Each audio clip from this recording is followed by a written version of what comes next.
Hey everyone, I got a request to do a video on hyper-awareness of your consciousness and everything that kind of comes in with that, the mixture of the existential free will kind of aspect to that, the thoughts around how do I know if I'm thinking this, how did I think this, how do I know how to do this, am I going to forget how to breathe? Because the hyper-awareness of your consciousness can actually turn back into sensory motor based fears where you're like, am I going to forget how to salivate or swallow or blink? Or primarily breathing for a lot of people. What if I forget how to breathe? That's where the fears of that sensation of manual breathing comes in. Why so many people don't quite understand this cycle and how it presents in the mind. Because it feels as real as it can get. And you truly do feel as if you're going to forget how to breathe. And when you're stuck in a sensory motor cycle, regardless of the hyper-awareness, because it's so consuming and inside of you, you're absolutely convinced you're never going to get out of that again. So before I go any further, please subscribe, hit that like button down below, look for the direct message link for Phil in the WhatsApp. It's a great feature that we have. We can get you talking with him right away. We can get you seeing one of us, whether it's me, Sam Williams, Momin, Rob, as quickly as possible. We all understand OCD. We've all been extreme severe OCD sufferers. All of our stories are very unique but very similar. OCD is OCD, and we can help you. Now, when it comes to sensory motor OCD, which was my primary fear pattern, that was stuck for a few years, heavily, 3-ish years.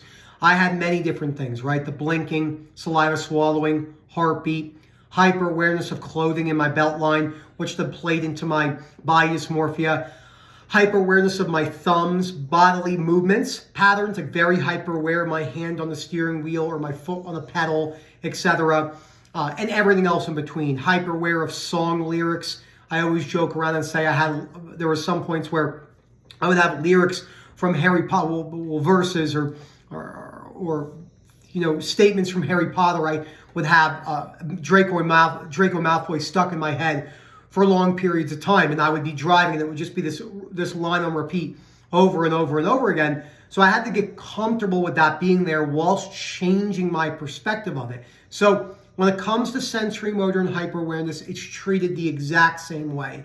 It's the fear of fear, the fear of being stuck with this for the remainder of your life, distancing yourself from the hyper-awareness, whether it's a thought, hyper-awareness of a sensation, a bodily sensation, a body part, all the same thing. Changing your relationship, which you will not see day-to-day progress. Understanding that this book right here is the most important book on the reading list for learning how to practically formulate your belief systems for long-term robust success. So this book is really important. I like to use I used to use 96, 97. I still use that, but I particularly use page 70. Like for an example, your goal is to become comfortable with the uncertainty of any thought in your head and never needing an answer to, how do I know if I do this? Allowing that to swirl in your head and realizing you never need to answer those or you never need to understand them. That doesn't mean the automatic rumination won't be present, because it will. Now, your irrational belief would be, no matter what, I must get these hyper-awareness, intrusive thoughts out of my head. I can't stand the hyper-awareness of how do I perform an action. I hate that I don't have an answer and I question every single thing. Why do I move my thumbs like this? Why do my eyes track like that? Why do I do this? Why do I have free will? Do we have free will? Why do I believe in this religion? Why do I have this political view? Why do I have this views in relationship? Because it can go to anything, okay? It's more than likely going to morph around a lot as you start to really get better, okay? If I'm stuck with this hyper-awareness of my thought pattern forever, my life is worthless and I won't be able to live. The consequence is an extra hyper-awareness of intrusive thoughts and thinking patterns, worthlessness of your life. Life isn't worth living. I don't want to be here anymore. This is the worst thing ever, etc., etc. Now, I do think it's very important to go through practically some of the compulsions that we'll see with this. So we'll just put, compulsions. I love when I'm making a video and my pit bull Daisy's directly below me and I can't straighten my legs out. See how she just hit the thing right there? Sorry, boo-boo. She's like, Dad, when it comes to this. Okay, so number one is avoidance. Sensory motor OCD, it always comes down to avoidance. And that could be isolation, So you're not going places, you're not going on vacations, you're not leaving the house because you're questioning everything. Okay? People think that isolation is just the biggest one for like breathing, swallowing, saliva, heartbeat, and blinking, the big five. It's not.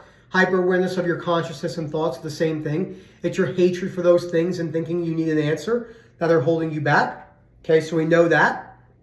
Another compulsion is Googling and looking for matching symptoms. So Googling, researching. I'm going to have to open the door here in a second. She's looking at me with her bark face on. Okay. Oh. Oh. There you go.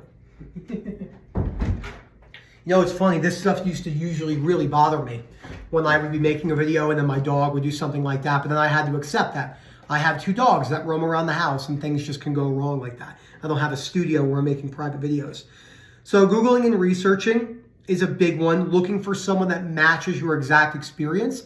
I see that a lot in the sensory motor world where they're like, I've never seen this before. This is different. I don't have this. And they're looking for that direct thing to match them. That's not going to work. So I'll put like, you know, I've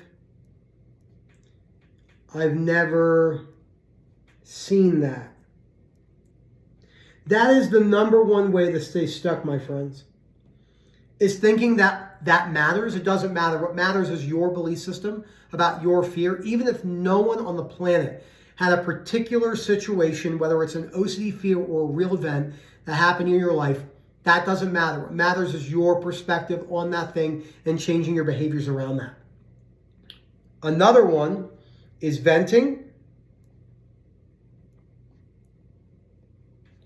and reassurance seeking. Now, reassurance is not just, am I going to be able to recover? That's only like 0.01% of it.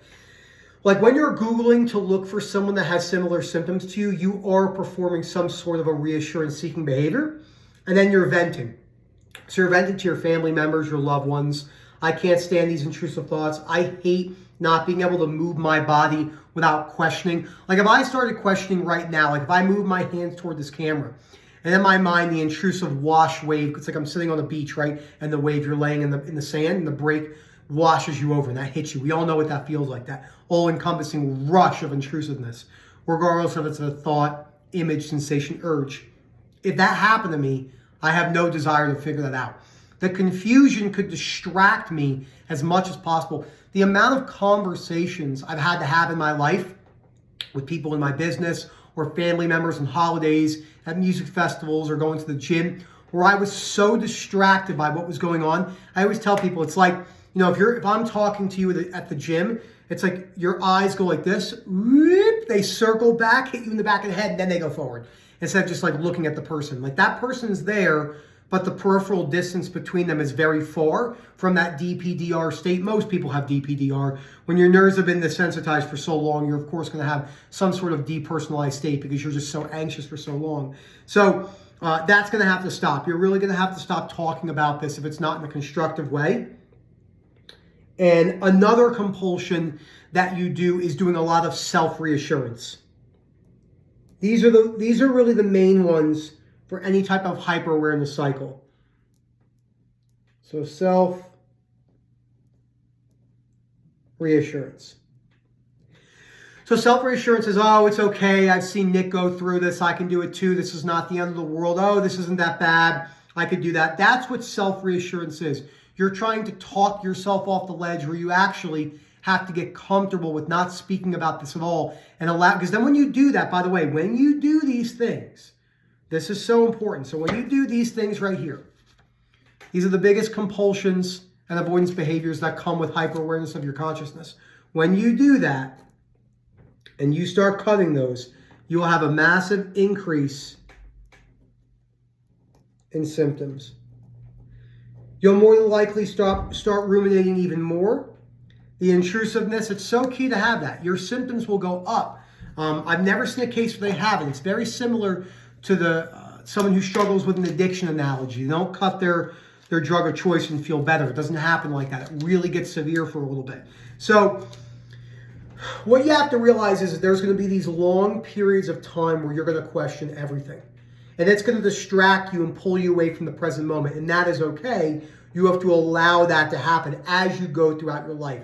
As you become more comfortable with the internal questioning mechanism of, how do I move my arm? Why am I looking like that? As you allow that to be there without self-reassurance, no venting, no Googling, your symptoms jack up really, really, really fucking high.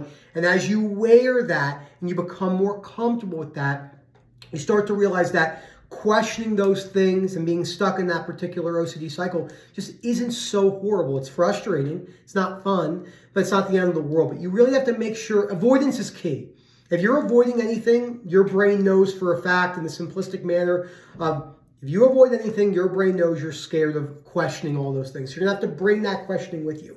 But everyone I meet with a consciousness, hyper-awareness, thinks they're different. Think they're even more different than the big five, the blinking, breathing, swallowing, saliva, heartbeat.